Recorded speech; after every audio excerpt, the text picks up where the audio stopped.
Give it the true shot. I want 7.5 million over my head, money hitting under my bed. Baby, let me talk about it, let me talk about it, let me talk about it.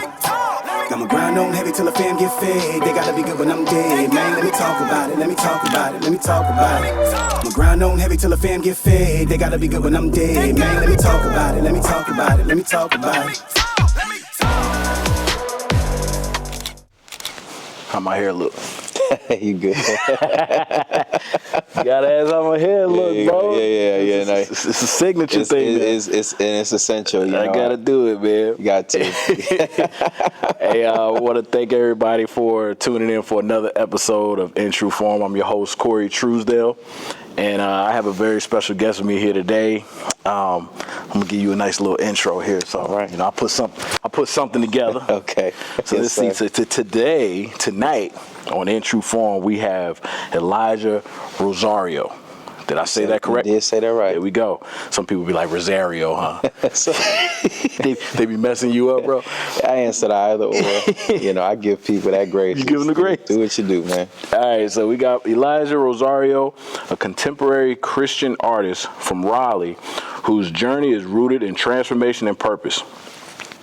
Before answering his calling, Elijah built a successful career in R&B and in urban pop, touring across North America and cultivating a loyal fan base. But after redirecting his life to Christ, everything changed. Now he is using his voice to uplift, encourage, and point listeners toward God. Let's dive into this story of faith, evolution, and purpose. What you think? Absolutely. I think that's amazing. All glory be to God. There you go. Ladies and gentlemen, we have Elijah Rosario.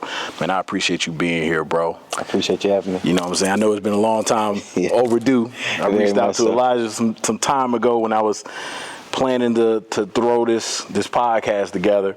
He was one of the first people that I thought of because I ran across you and your wife like at least 4 or 5 years ago almost. Mm-hmm. And you were performing at the Durham Bull. It was like the Bull beer was pub. It Dirty Bull? Dirty Bull place. Dirty Bull. Mm-hmm. And he was doing his thing up there, man. And I was like, man, he seemed like a really cool dude.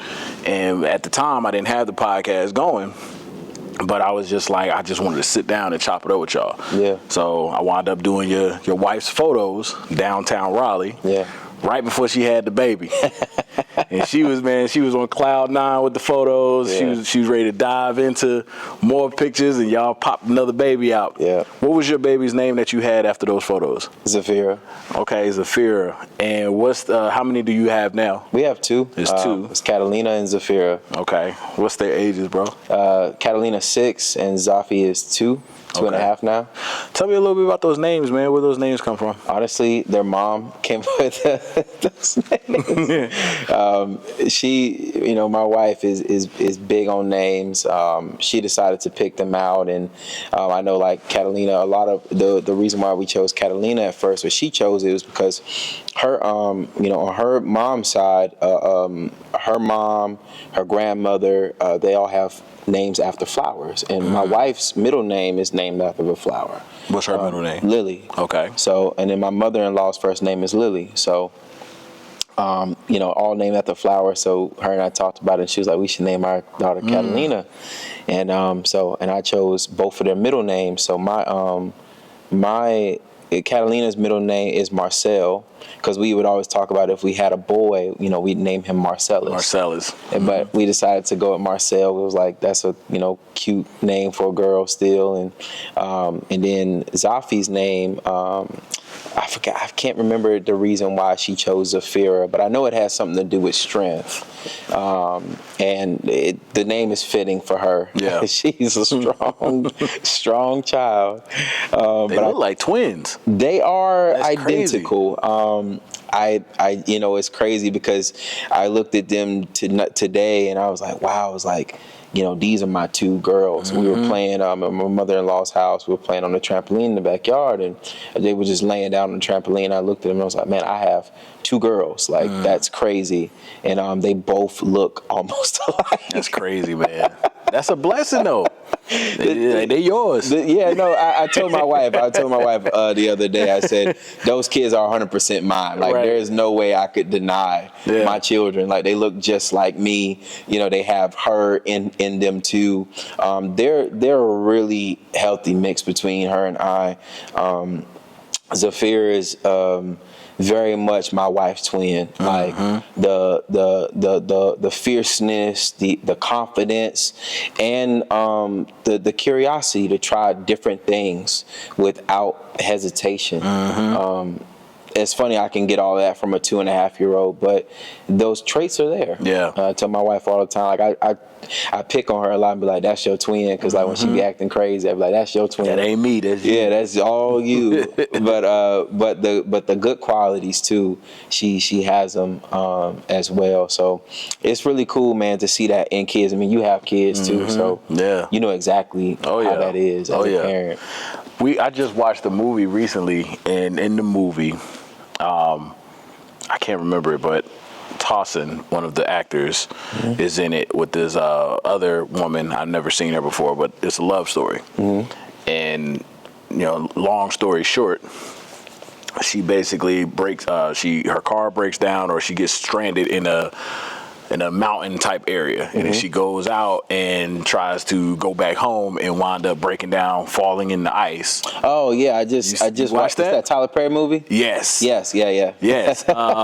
Finding Joy. Yeah, Finding Joy. Yeah. And I didn't finish it. Okay. So I didn't finish it. So I ain't gonna give it too much away. Yeah. But it's a scene in there where she rips his quilt. I did get to that part. I know we can talk about that part. And his mom is the same name as Joy. Yeah. How did you feel when you found out that Sari's has the same name as your mom?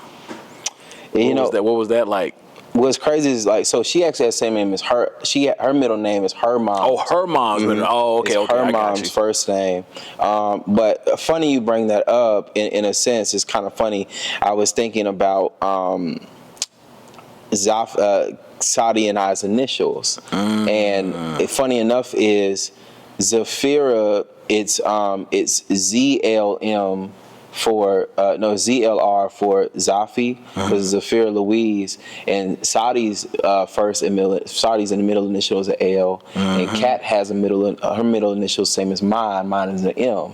So I thought about that the other day. It's like, that's so funny. Like, unintentionally, we gave both our children our middle initials. Yeah, yep. I thought that was so funny. I was like, unintentionally, little love story behind it. Yeah, it's funny how that happened. We did that unintentionally. I didn't realize that until the other day. We were driving home from my mom-in-law's, and I was like, our kids got the same initials as us, our middle initials that we do. It was like, It's so funny. How long you been doing music for, man? Like, overall? Oh, man, overall, I've been making music on and off, like recording, since 2010. But how old was you around that time? I was in high school. I was going into my sophomore year of high school. And I was going to my sophomore year of high school. I've been around music since I was a baby, like growing up in church. I grew up playing the drums. So I touched the drum set for the first time when I was like 6. My mom, she used to sing in church. My mom was a missionary and my dad was a pastor. My dad, he actually, before he got saved, he was a international entertainer. So he used to sing all along cruise ships, and he sung for the Platters. And my dad used to be a recording artist as well back in the day, and before he got saved.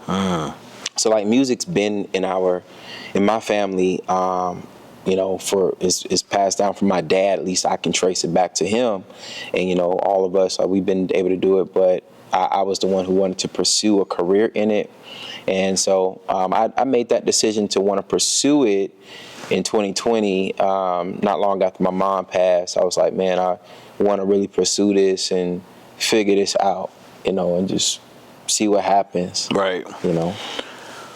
What were some of the biggest lessons for defining moments from the period of you headlining your shows and connecting with fans when you first started out? Oh, man. The first thing I learned over time is stop telling the crowd to make some noise. How would that go? They do it, but there's a fatigue that comes with it. And I was just doing it to see if I still had the command. And I remember I heard somebody tell me this one time about the silence of a crowd is just them trying to understand you.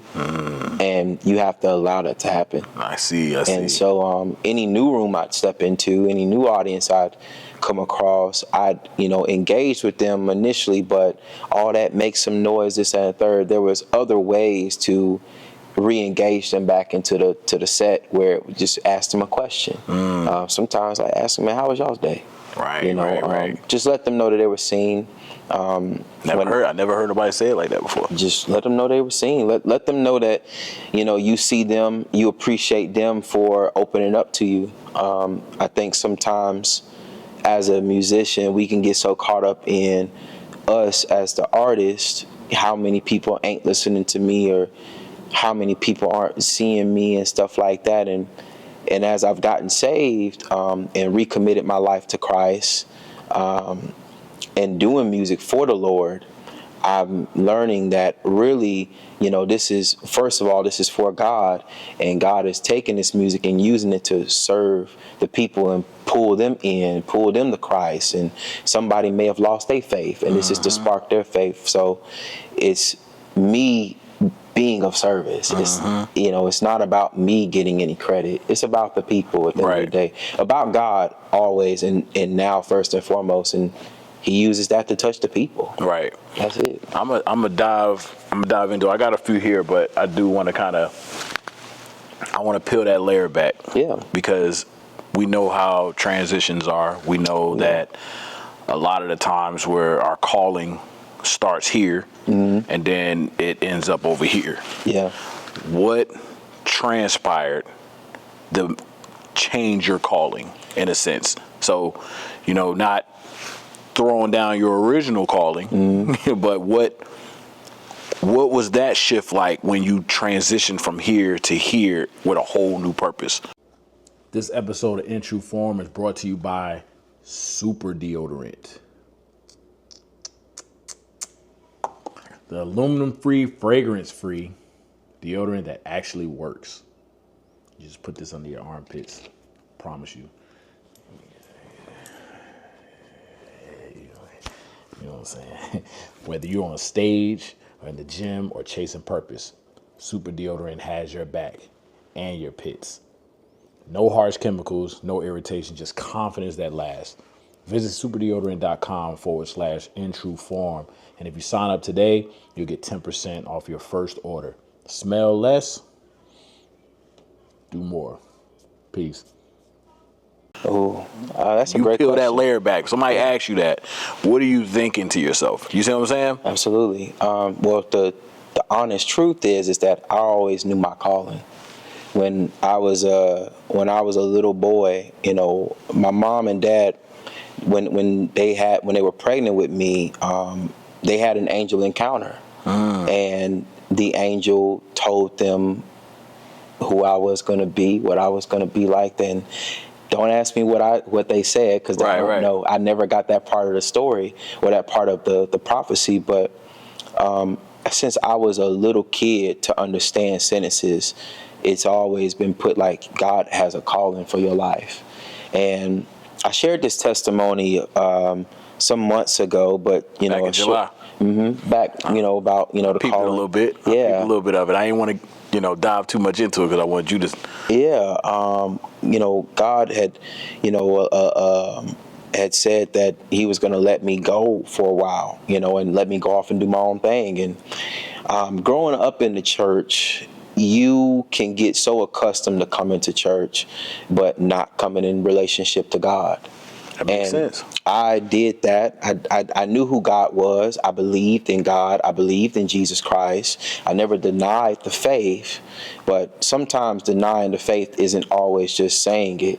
It's even how you live it a matter. And so I I thought that I could find this fulfillment in the world. And, you know, I thank God so much for allowing me to see that there is no fulfillment outside of him. But I had to learn that. Like, I went through things and went through experiences that showed me there's no love like Christ. Right. Because, like, I don't know anybody that you could leave and you leave and you've walked away and bring come you right back. on back. Not Open only arms. brings you back, but allows you to come back with open arms and restores your life in front of your loved ones, in front of people that seen you falling, Right. and just picks you up and changes your life overnight. What was that breaking point like?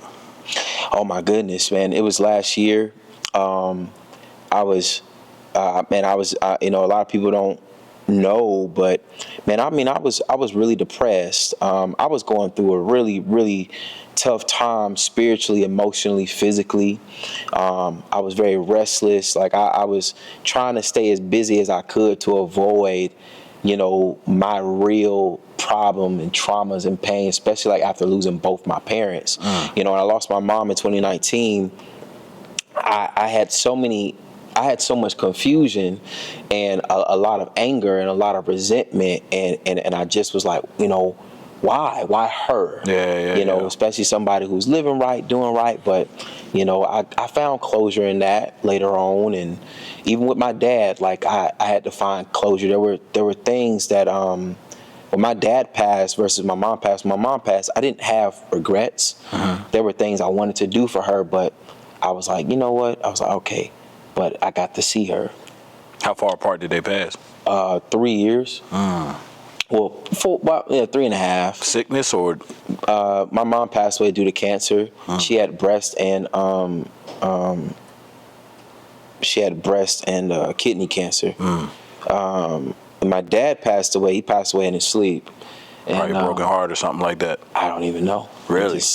I don't even know the cause of death, bro. Wow. I just knew it was a God thing, and just called him home. And I just knew that in that moment, because I wasn't expecting it, and I was in the middle of the Discovery After Death tour, and about to do the second leg, and I just finished up my first show in LA, and that same day I talked to my dad, and then, you know, a week later, exactly on the 12th of July, 2023, I got a bunch of phone calls, and just calls just kept coming. I was like, what's going on? Yeah, something was wrong, and that was the most unexpected thing, and I had so much feeling of regret eating me up because my dad wanted to do songs together. You know, there were things that he wanted to do, and, you know, things he and I talked about that, you know, we just didn't get to do. And he and I's relationship was never torn, but there was a disconnect for some time because, like, I was going through the trauma of losing my mom, and he was still going through losing his wife. And that put like a disconnect. There was frustrations, there was tensions, there were things. I never disrespected my dad, at least I hope I didn't. And there were things I was still trying to do to be a good son, but I was so selfish and frustrated, where there was feelings of regret left there, man, and that did something to me. You know, really left me in a place of like just emptiness and feeling void. And I, you know, on tour, I would just cry and be upset and cry, and I'd try to hide it, and I'd try to be strong and finish out. For every show, I tried to finish out, but that was tough. And when I came back, I was so torn up. I was so empty. I was just messed up. But last year, I got to that point where nothing could satisfy, like, you know, none of the uprising, like, you know, it started to look like last year, like my career was getting ready to take a pivot. I got a cosign from Tia Corinne, like personally, like her just telling me like, hey, like you've got it, like your voice is so smooth. And then on Twitter, I posted that, and she actually retweeted and reposted and co-signed it, like you do. And I was like, oh wow, things are changing, things starting to get noticed, and but nothing was satisfying my soul. And I felt this pull. I just felt this pull coming, and And next thing you know is, man, I just remember being on my front porch, and I was getting ready to smoke a cigarette. I was smoking a cigarette, and I had about 2 left in my pack, and I just said, I don't want to do this no more. And I called the man of God that I grew up in my ministry with from a young boy, and I called him up and just told him what I was dealing with, and he invited me to come back home to my home church, and I hadn't been back there since my mom's funeral. So that gave me so much closure. It was like all at once. I got closure from her passing. I got closure from my dad's passing. I got closure from my mistakes. And God was already, I didn't know God was the one pulling on my heart. But it was so clear when I went down there, and in faith, just went in faith, believing that there was a change ready for me. So I just walked into my time to come home. And so I'm in my calling for real now, and music is a gift that I've been given to do whatever God wants me to do with it. Right. But it's a part of it. I just, for a while though, I was out here just doing what I wanted to do. But now I'm in my true calling. That's great, man. I love to hear that, bro. Your vindication to Christ became a major turning point. Can you walk us through what that vindication looked like personally and spiritually, and how it began reshaping your purpose going into that music? Absolutely. On a personal level, again, last year, sobriety happened for me in beginning last year, the end of last year. So actually tomorrow makes a full year of full sobriety, man. Thank God for it. Thank God for it, man. Full year of sobriety, and I'm so grateful for that. You're a fan of mocktails now, huh? I don't even have one of those. Man, listen, I don't have a non-alcoholic beer. No, none of it, man. I leave it because, man, truth be told, you can't give me that. Yeah. And I'd be satisfied. I had some, I tried a mocktail and they were good, but eventually, your mind start being like, man, the real thing would be nice. And my wife got me on the mocktails. That's when you gotta, for me, completely go away from it. I gotta leave it alone completely. So you be on that water. Give me some water. Give me some water on the rocks. Give me some tonic water. Yeah. Put a little bit of LaCruz drinks. LaCruz. And a little LaCroix. I don't like LaCroix. They're no disrespect to the brand. They're not my cup of tea. They're a little interesting in flavor. Let me say it like that. A little interesting. But yeah, man, personally, sobriety and, seeing that not only impacts my life, but impacts my marriage, impacts my children's life. Man, I'm so grateful I get to, for me, my life this year alone has been getting a second chance. Right. It's like getting a second chance at my marriage, getting a second chance with my kids, getting a second chance just to walk this life. Right. Another chance to walk this life and really walk it. Man, it's just the way I condone myself in my professional life. Man, it's different. It's so different now. Better around co-workers and peers and all that stuff. Yeah. Just sharper. Really just sharper now, man. Just less like this, You ain't got no weight on your shoulders. Yeah, just more like this, and just that's what it feels like, both personally and spiritually and mentally. Yeah. You mentioned something interesting when you talked about being a better person around people, feeling lighter. This is November, Men's Mental Health Awareness Month. Do you do therapy or anything on that line we know God, of course, is the ultimate therapy, but have you ever talked to an actual therapist for the things that you've gone through? The reason I ask is I do therapy, so I always kind of ask my guests, how do you feel about it, or have you ever thought about it, and has it ever been recommended to you? Truth be told, I've never spoken with a therapist, Prayer is my therapy. It is, truth be told. I don't shun therapists. Listen, I thank God for the therapist. I thank God for people to talk to. In a sense, my mom was my therapist at a time. She taught special education. Really? My mom was my mom. Take a different type of person to teach special ed, man. I've seen her in action. Yeah. It does. You used to have to sit in the classrooms with her sometimes? I would visit to go get the candy. Yeah. In 6th grade, I would go.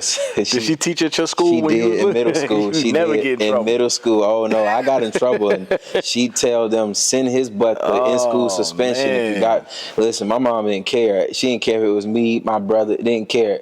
The rules are the rules. Right. You break them, you gotta suffer the consequences. Having a parent like right in the same building, though, you would think I'd be on my best behavior, but I really wasn't. Nah, man, I didn't know anybody that would be on their best behavior. I had a lot of classmates that had their parents that worked at the school. For real? They was never on their best behavior. It's crazy how that worked, right? It's like they're used like, hey, I'm gonna get fussed at. Oh well, like it was just that type of thing. If I get in trouble, I get in trouble. But oh no, not at my house, man. But the grades was always good though. Was your grades always good? Man, that's one of the things that I wish to have my parents there, man. Be honest about that. What's your projects looking like? Man, I don't know, man. Y'all need to go. All right, no basketball, no nothing. Yeah, see, science was never my thing. Yeah. I was very straightforward about science. Now, reading and writing was something that... Because you're a poet. That was a thing for me. Yeah. My mom, I remember my 8th grade teacher pulled my mom aside and she said, you just need to see what your son wrote, and published it all in the hallway for us. And she was like, my son wrote that? Like, you was deep. It was one of those. I used to really enjoy writing essays. Like, I would take my time. Yeah. Now I've gotten back into journaling again. A lot of my after sometimes in prayer, deep reflections of prayer, I'll journal stuff to God and I'll journal stuff to Him. And if I have questions about things in the Bible or something, I'll journal it. Right. And just leave it there for me to come back to. Whether if He answers it. Yeah. In whichever time He wants to.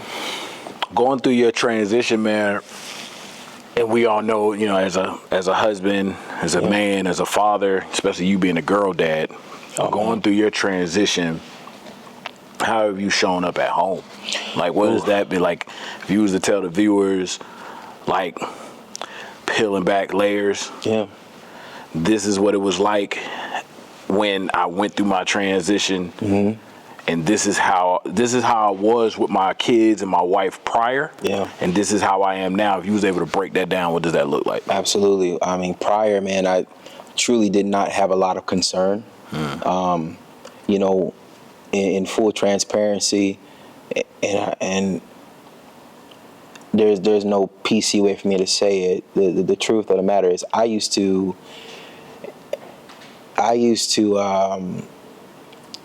In evening times, man, instead of me, being involved, wanting to spend time with my family, I want to just rush to go outside to drink and smoke and chill and listen to music. And, I would leave my family in the living room a lot, and I'd miss out on experiences with them because I wanted to drink. I wanted to just be in silence and drink. And so that, now,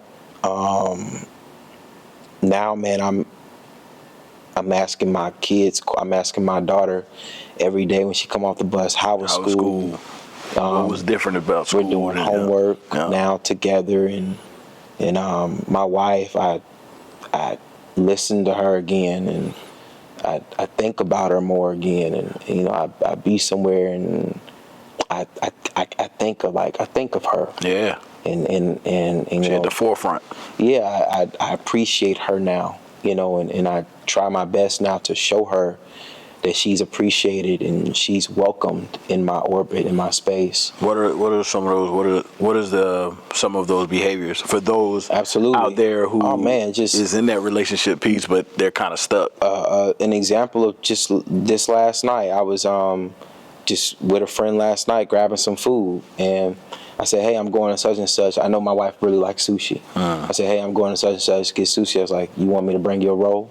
And she was like, yes, you know what I love. And, you know, just simple stuff like that. It ain't always got to be deep. Just simple stuff like that, man. You know, just send her some flowers. Right.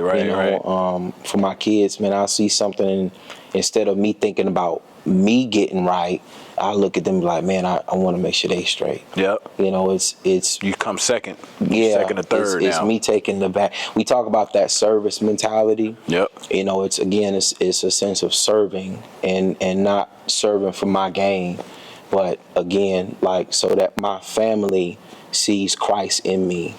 You know, that's really the mission, and it's something I pray about. It's like, I be like, God, let my family see God Christ you. in me. Yeah, absolutely. Know, how I treat them, you know, and that's the number one thing. Man, I was not doing that prior to me getting saved and walking this walk. I wasn't doing it. And I know that sounds simple to some people, but some people that may sound like common sense. But, you know, the reality is, when you've got this mindset so fixated on selfishness, and you don't think you being selfish because you looking at it as like, well, when I get on, or when I achieve this, they gonna have everything they want. But you don't realize you wasting other folks' time, and you hurting other people, and you just causing others to be held back from really being poured into, because you so fixated on achieving your goals, because it ain't for them, it's for you. Right. I tell my wife that often. I don't regret chasing dreams. I regret how you went about chasing them. Yeah. How's we touched on your household, but just digging a little bit deeper in moving where you're going now, what's new for you? And how are you planning to maintain the path that you're on now, going towards what's new for you with your music career, you know, as a husband, as a father? Honestly, man, what's new for me is really taking it day by day, not getting so ahead of myself, you know, and taking my time to plan. That's really all new for me. I used to just be like, go, and I would never really stop, evaluate the cost, and add up, like, what is this going to hurt? What is this going to really, how is this going to benefit? You know, and again, now it's reassessing, how does this benefit my home? Does this opportunity hurt my family, or does it leave us level set? Right. You know, it's things like that. And more importantly, is this what God wants? You know, like taking things into prayer and saying, is this what you want me to do? Is this okay? And being okay with the answer being no. Yep. You know, I'm not trying to be self-willed no more. I just want to take my time, because, man, if I do it in His timing, it's going to all work out exactly how it's supposed to. And so now, even with my professional development, man, I'm grateful that I get to work in the world of marketing, and I work in the world of marketing and merging that with my passions for music. And even that for me looks where that looks different, because I've never had a professional job where that allows me to do that, where I don't have to hide my artist identity. That's dope. But I still get to pursue things professionally. So now, even like evaluating the roles that I have there and the door that's open for me, how do I go in treating that role? What do I want things to look like down the line? But again, not getting so ahead of myself where I miss the small steps. Like, there's a lot of things musically that I missed out on in the development stages, because I was so in a rush to get to that like deal. Right. And I was telling my friend last night, you know, if you was to ask me what would I have done when I got the deal, I wouldn't be able to tell you. And that's poor planning.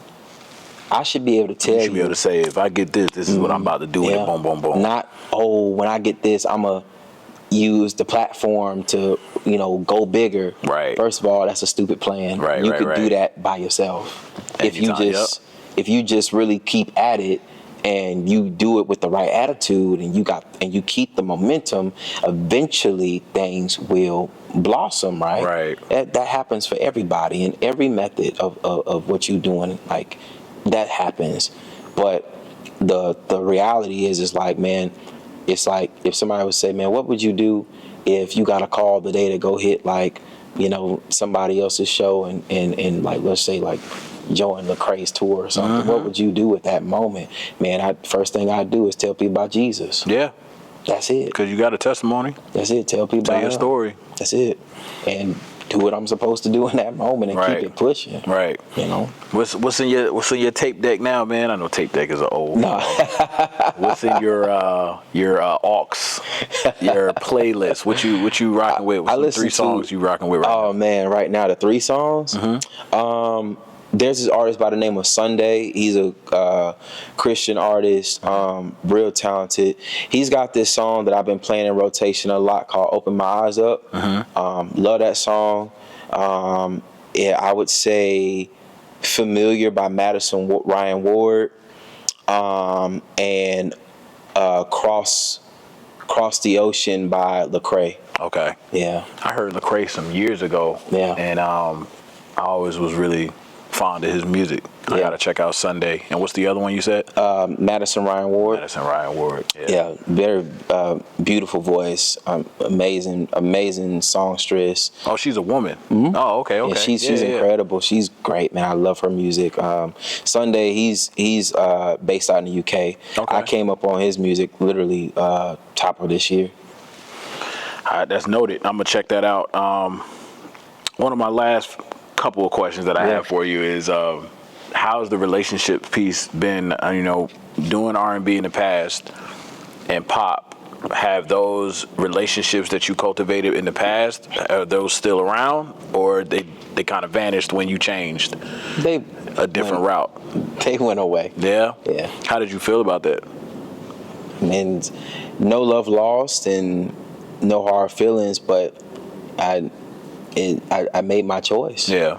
And I made my peace. Hey, there wasn't nobody around to be like, hey, man, we want to rock with you, man, since you're going a whole nother genre and purpose and things like that. They just... I wouldn't say it was nobody. It's, somebody that I, still work with closely. Beats by Mark. I know, he's somebody I work with real closely. Like I produced some records with him and been able to work with him. But, I mainly I've honestly just kept to myself. Yeah. For the most part. Again, it's not like I don't want it to be one of those things where, man, folk left me hanging. I'm not one to cry victim or nothing. It's just the simplicity of it all is when you make a choice, you make a choice. And everybody's not going to be able to go with you to the capacity of your choices. This might be a cliche question, but I got to ask it. Yeah. What would you tell your younger self prior to the dad, the husband? Like, what would you tell your younger self now that you come into this realm? What would you tell that younger version of Elijah? What kind of advice would you give him? I would tell him that you have to be okay with dreams being put on the back burner to serve a greater purpose. I would tell him that you have to give up selfish ambitions. And I would tell him that you have to stay loving people regardless of where y'all stand. I love that. Tell the fans, your fans, my audience, tell them what you have coming up, man. You got any projects that you're working on? Anything that people should be excited for? I am. I'm working on a project right now. It's called Let God In. And, it's just, I don't know. I know what it is for me. For right now. I don't know what it's going to be for me when it's time for it to come out. I know it is right now. It's just personally ministering to me and testifying to me about what Christ has done in my life and I believe it's going to do that overall for people. There's more to it, I'm sure, but I'm still discovering that as I listen to it. I know that I've released 3 songs this year so far with the new pivot. So just looking to continue for the catalog to keep growing. There are some more singles on the way. So really, really excited about that. We just dropped the music video earlier this week, the Rest in You music video. So again, shout out to Charles Monteith for working with me and just putting forth his effort and his time and laboring with me on that video. That's the name of my doctor that gave me a vasectomy. No lie. Monteith? Dr. Charles Monteith. Really? What's my doctor in Raleigh? He gave me my vasectomy. That's hilarious. He sat down right on the bottom while I laid on my back. And he said, "Hey, how's everything going up there?" That's how he was talking to me. Yeah, that's how he talked to you. While he was getting me right. Oh, I know how it goes. Yeah, You got yours too? Yeah, I got mine. Vasectomy brothers. We vasectomy brothers. We B bros. Not B bros. It's crazy. Yeah, I got mine some years after we had Zafi. Yeah. That was a wild experience, but hey, man, no worries. No. I sorry, ain't got to worry about nothing. Yeah, it's just my wife don't got to worry about nothing. We good. Yeah, no stress. But no, that's I'm excited for your projects coming out, man. For one of my segments for TrueShot, I shoot my shot. One of the questions that I typically ask is, can you get someone on my platform? I have a special request. I would love for Sari to get on and talk about her background, her journey, being from, an immigrant background and things like that, talking about her work field journey. Yeah. If you can, put that, that ask out there and see if she can come in and sit on here and talk to those that's just like her and, that don't have a voice, that'd be great. But, my last question for you is my signature question, my in true form question. In true form is all about authenticity, resilience, and stepping to your purpose. What does in true form mean to Elijah in your everyday life? Oh, man.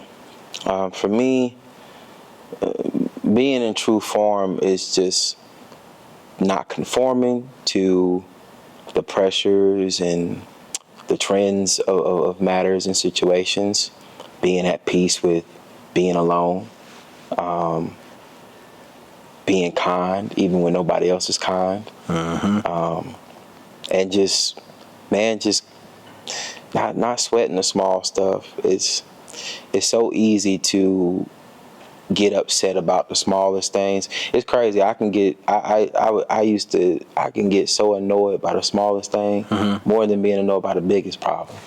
Ain't that crazy how that works? You used to get frustrated when you hold the door for somebody and they don't say thank you when you not when that small. It more so. You know how sometimes it could be like just the toilet seat. Yeah. I'm with you. Dang, man, why that toilet seat up, man? I'm with you. Yeah. I'm with you, man. So it could be something as small as that. Like, man, why the garbage got hair in it? Like, Yeah.